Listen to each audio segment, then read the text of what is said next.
Alright, hello everyone, and welcome back. In case you guys have not seen my videos before, my name is Chris. Today we will be talking about the Stormlight Archive, Book 1, The Way of Kings. This is not a full book review yet. I am only about 23-ish%, no, almost 30% of the way through the book, sorry. I'm on page 278, and we'll just be talking about the about what I read this last weekend during the time I have set aside for me to do some reading on, at least do some physical reading on. So, with that being said, let's get started. Oh god, it's been a bit. So we last left off, we had just finished talking about the interludes for the end that came up at the end of the first book. Or the end of the first part of this book. So moving into the second part, we get introduced to what are going to be, for the most part, the last two main characters of this book. Dalinar Kholin and his son Adolin.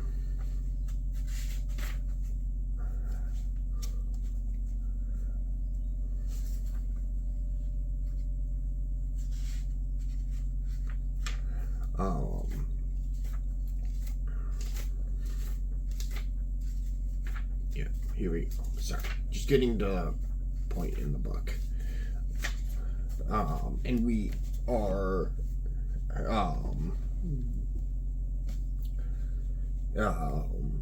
and we start off from Adolin's perspective, as they are riding along the Shattered Plains on their way to a chasm-themed hunt out on the Shattered Plains.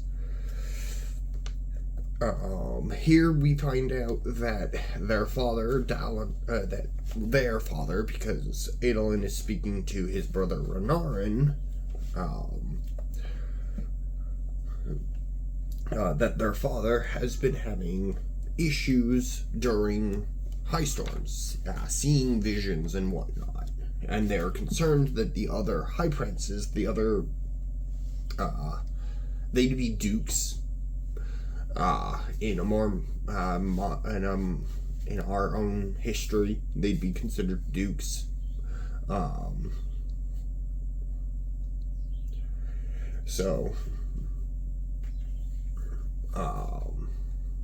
We'll do something about it, because in Alethkar, which is the nation they're from, the High Princes are fairly autonomous. Think the Holy Roman Empire, where the king doesn't really have all that much control, and doesn't hold any land himself directly, usually, but has all of his land given out.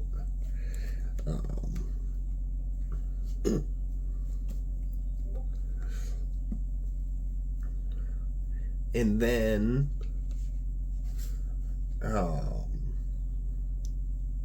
we are finally introduced to High Prince Sadeas, who is the leader of the war camp that Kaladin is in.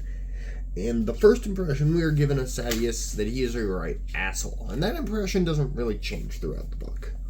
But we get a little bit more depth to his character than that he is just a raging asshole. But a little bit into this chapter, we then switch to Dalinar, and his uncle, who is the king, who is with them on this hunt, decides to run off to the top of a rock formation on his own, even though they're in a war zone. And Dalinar ends up chasing after him, and the two of them turn it into a race to see who can get to the top.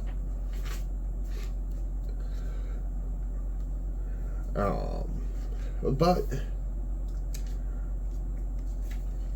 other than that, they have a brief conversation of nothing really of import. Then we cut back down to Adolin, who is still on the ground level, handling reports from the army they brought with them on this hunt in case the Parshendi attack. And this is where we find out more about what is actually going on the Shattered Plains. And it's not really a war anymore. It started off as war, but it stopped being that. The High Princes still consider it a war because apparently in Alethkar everything needs to be a competition, including wars. And so the competition that's going on for this are for what are called gem hearts, which the Chasm Fiends have, and I'm assuming other creatures have.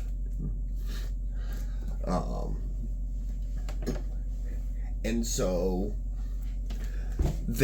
and apparently the Parshendi want it too. So instead of fighting huge pitched battles on this shattered plain, they are basically running races against each other to get these gem hearts. And if they run into each other, they fight a battle. And here is also when we find out that Dalinar, this is the first trip out that Dalinar has made in a very long time.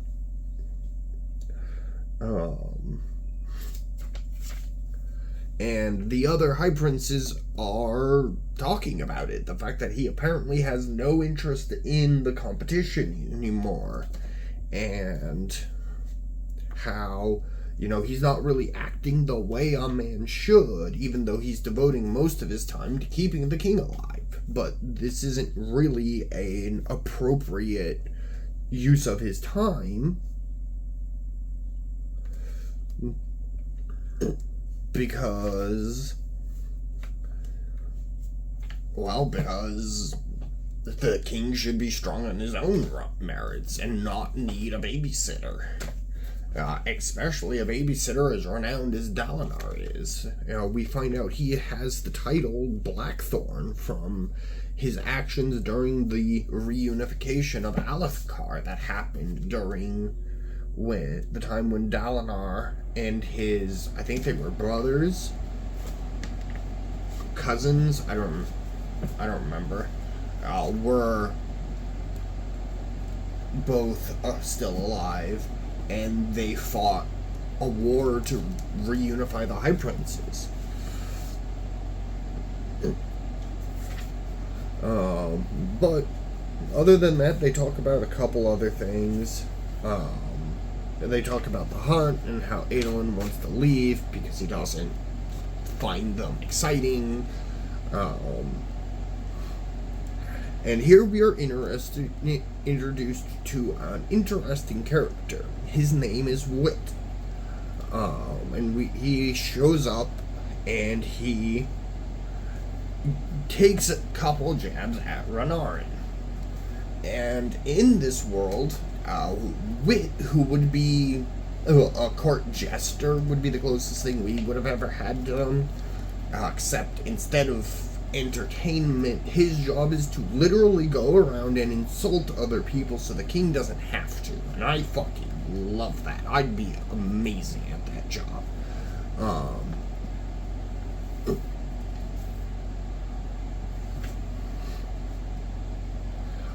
But we end this chapter, and yes, this has actually all been the same chapter. A lot happens in this chapter. We end this chapter by arriving where the hunt is supposed to take place, where there's a whole event started, because the hunt isn't supposed to be happening yet, not for a couple hours. And Dalinar notices that apparently the bait that they were dangling into the chasm is now gone. And this is when the Chasm Fiend comes up and attacks the whole group that's here.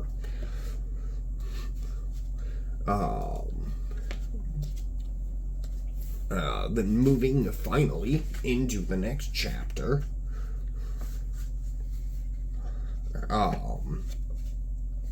we find out more about how the shard blades work, and apparently they require 10 heartbeats to summon. But those 10 heartbeats aren't always the same time. If you're in the middle of a fight and your adrenaline's going, your heart's going to beat faster, so you'll get through those 10 heartbeats quicker. If you're calm, relaxed, those 10 heartbeats will take longer. But it's always 10 heartbeats to summon a shard blade. Which was something noted at the beginning of the book, if I remember right, but I don't recall if I mentioned it then, so I'll mention it now. But the fight with the Chasm Fiend is chaotic, to say the least. They aren't exactly prepared for this fight, normally where they would rain arrows down on it and wear it out before going into melee with it. They really have to run into melee immediately. And this is a problem because the Chasm Fiends can crush a man, even a man wearing Shardblade, which is incredibly durable. So, they fight the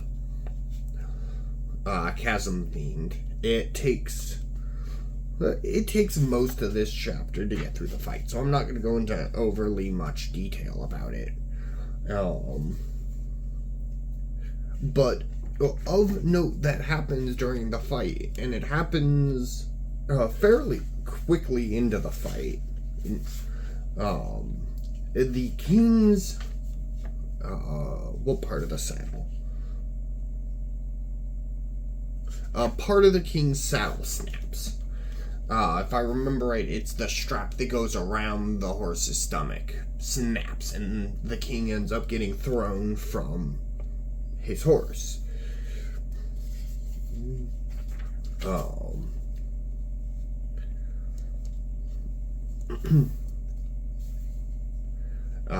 But they end up killing the Chasm Fiend. There are losses, but not, honestly, in my opinion, not as dramatic as that could have been.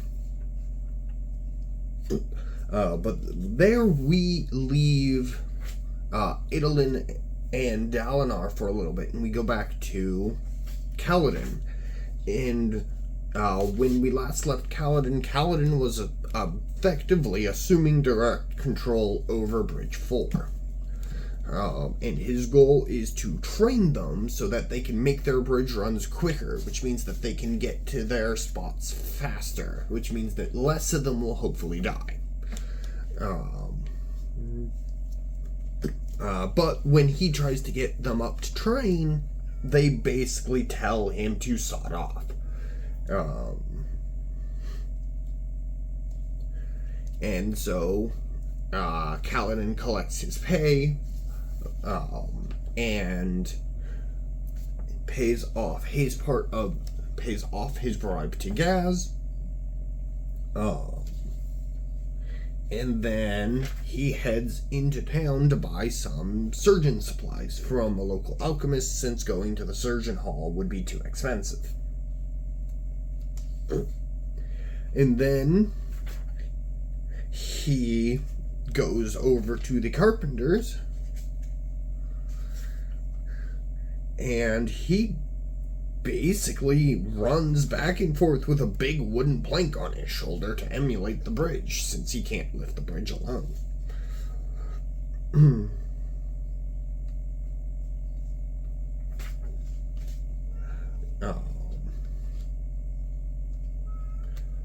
But that is where we leave Kaladin doing that. The other bridgemen are surprised, and we get a bit of an identity crisis from Syl, who is starting to get more and more memories. Then she is having a bit of a freak out over it, because Spran aren't supposed to have all of these memories.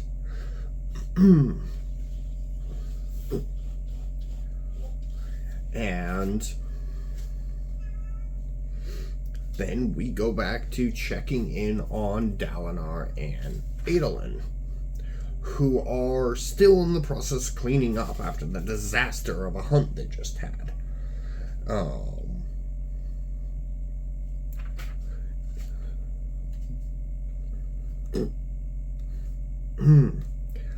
Here we find out a little bit more about the visions that Dalinar has been having.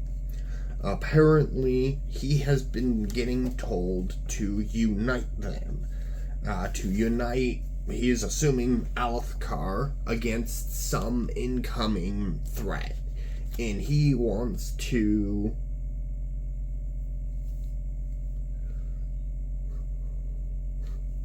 leave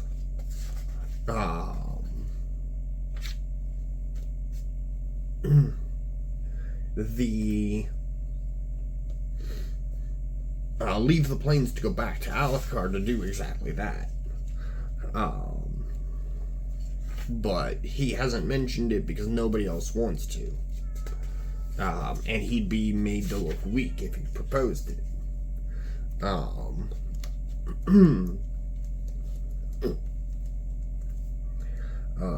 In this, this is when we find out more about the contest that I spoke about earlier. Sorry, I'm getting parts of the book all mixed up. That's fine. Here we find out more about how the war is getting run and the fact that it's a contest, and how Dalinar doesn't like it, partly because it's not what they're here for, and B, because it isn't really a violation, but it is an immense amount of stressing of what he believes that the codes for the Alethi, the people of Alethkar, are supposed to be following. Now, the codes are an old thing, and they're listed in the book, in a picture, but for people who have the book and want to read them, I'm sure you can find them online, but they're very traditional knightly codes, knightly chivalrous codes. And this whole competition pits the High Princes against each other in a time when there should be unity in the face of a greater enemy. So Dalinar doesn't like the contest. And he doesn't participate in it because of that. Then they get into an argument over Sadeas and how Sadeas is participating in the contest because he's using the person-run bridges, because while they're faster than what Dalinar has, they also waste an exorbitant amount of lives.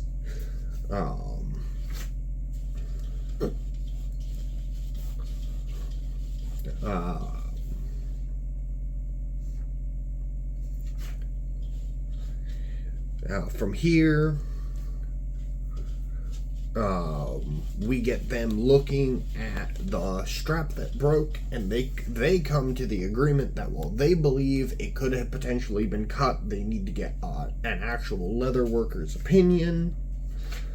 And here we see a bit of the political maneuvering that is going on right now.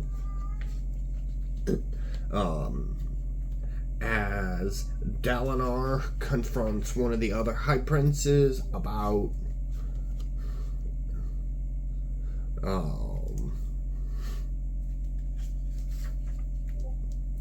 the lumber for his war camp, and how paying for the soul casting is fairly expensive. And then he goes to Sadeas to basically confirm that he got him to keep paying the king, who's charging the taxes on the soul casting.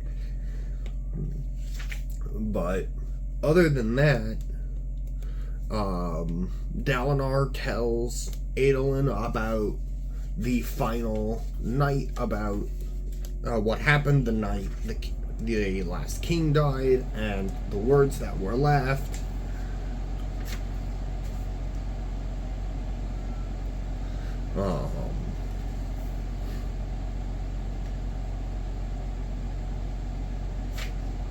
and then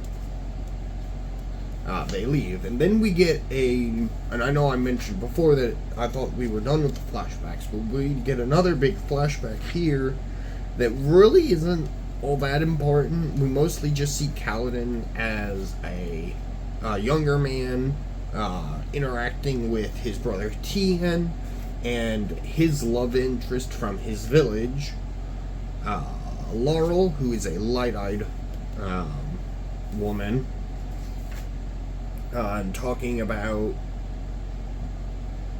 how dark eyes can become light eyes, and whether or not Kaladin is going to join the army or go to learn how to be a surgeon.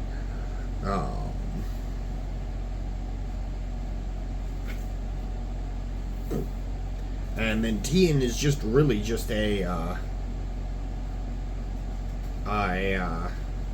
kind of just a background character. He really doesn't do anything in this chapter, which is a little disappointing. I'd like to see more about Tien. Tien does play a significant role, but not until much, much later in the series. I think not until Rhythm of War.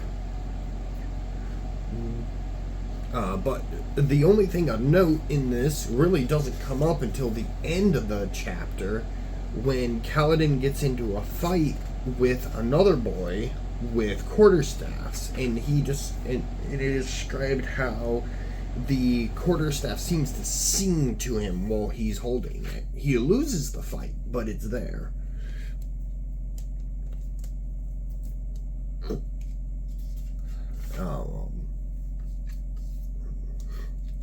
Then in the next chapter is when we actually see Kaladin go get his supplies.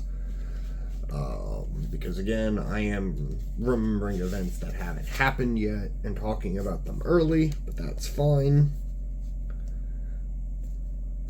And then we see Kaladin doing another bridge run.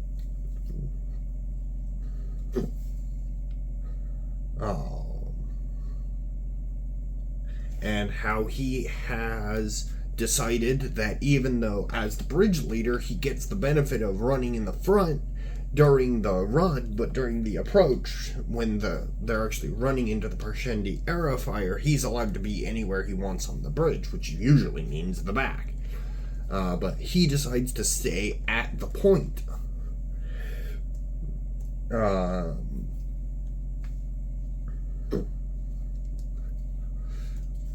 When they're doing the approach.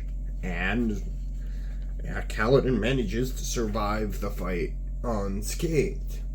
And then, after they get their bridge into place, Kaladin basically immediately runs into surgeon mode and starts tending to his injured bridge crew.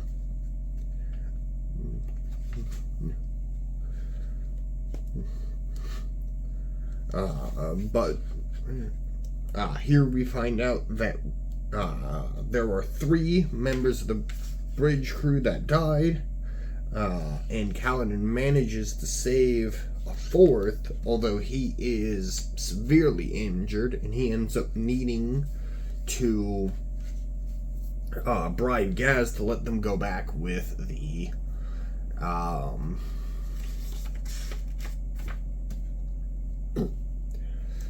medical teams for the injured. And this is now the second time that we see something a note. The first time was when Kaladin was paying for his supplies from the surgeon, but the spheres which Kaladin was given, which were fully infused with Stormlight, have apparently gone done, which means that they have no more Stormlight in them, or they have very little Stormlight in them. It doesn't change the value of the orb, but most people don't like taking done spheres because that means they could be faked. So most people like taking infused spheres. So but I am only part of the way through the next chapter, so I will leave that there. And at this time, I will just go ahead and say I don't think this read through is going to change my rating for this book. This book is a 5-star book, as far as I'm concerned. If you haven't read the Stormlight Archives, you are missing out. If you are a high fantasy fan, and you really need to read them, and I'm hoping that the general overviews that I'm doing with these little videos will get your guys' interest and get you to want to read them. But until then, until next time, guys, that is the end of this video. I will have another video coming for you guys this Friday on the first book in the Gunmetal Gods series. I meant to have that up last week. I just didn't do it. No excuse. I just didn't do it. Look forward to that this Friday. That will be a full book review. I am done with that. I'm basically done with the second book too. So if I have any excuse, it's because I really wanted to get into the second book. So look forward to that on Friday, and I will talk to you guys then. Bye.